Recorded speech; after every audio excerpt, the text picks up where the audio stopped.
exactly what came to your mind when you first saw me. Why is she wearing that thing on her head? Isn't it? Well, that's only the majority. I'm sure some knew it's because I'm Muslim and it's called hijab.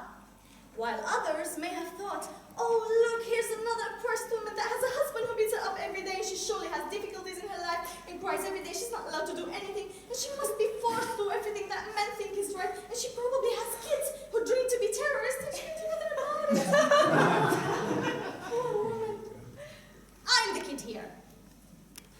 Miss Conchair, fellow Toastmasters and dear guests, I have been different ever since I was born. An Arabic child from an Arabic family living in an European country. Until I was 12, and I went to Jordan, a country from the Middle East, where I have realized for the first time how it feels like to be different. I remember that some colleagues of mine kept making fun of me at school. I felt pushed aside, isolated, and unaccepted.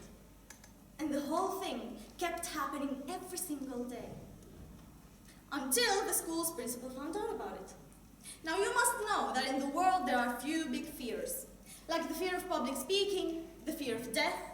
But in Jordan, there was one fear that could beat them all. And that was the fear of our school's principal. She bursted into the classroom yelling. Now, in our principal, yes, she can easily complete the 6th project for vocal variety in the company communication.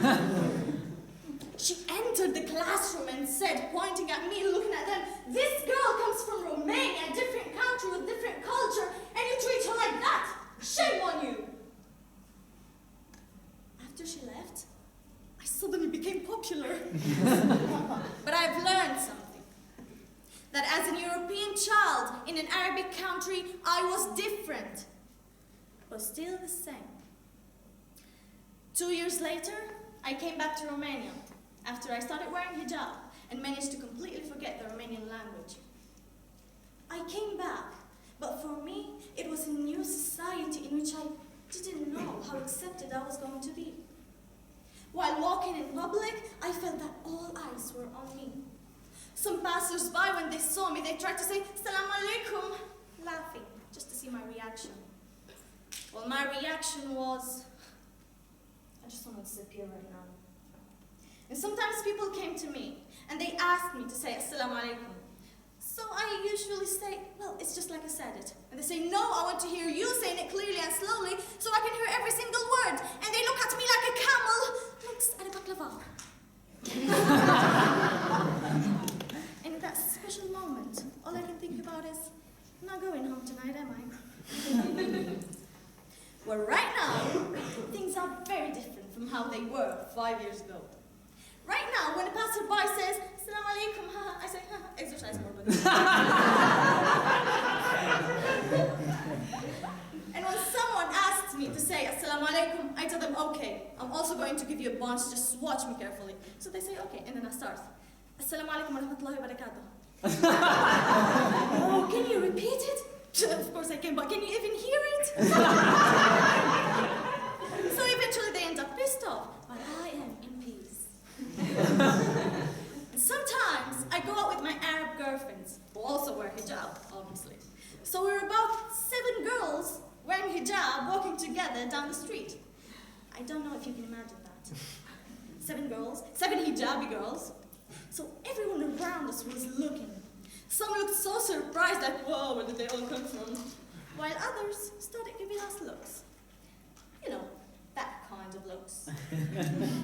And I felt some people with their kids were looking at us, looking at their kids, then looking back at us, holding their kids closer to them, and I felt them saying, Arabs, Arabs everywhere. But you think that's a good reason to make me not want to hang out with my Arab girlfriends anymore? Well, I've learned something. That as an Arabic girl in a European country, I am different, but still the same. It's so interesting being different from a distance, but it's much more interesting when being different is in the same language. That's why I would love to see you all trying to say "Assalamu alaikum" right now together. Don't you like the idea? Come on, I'm going to count to 3, and I want every single one of you to say it like you're a native Arabic speaker.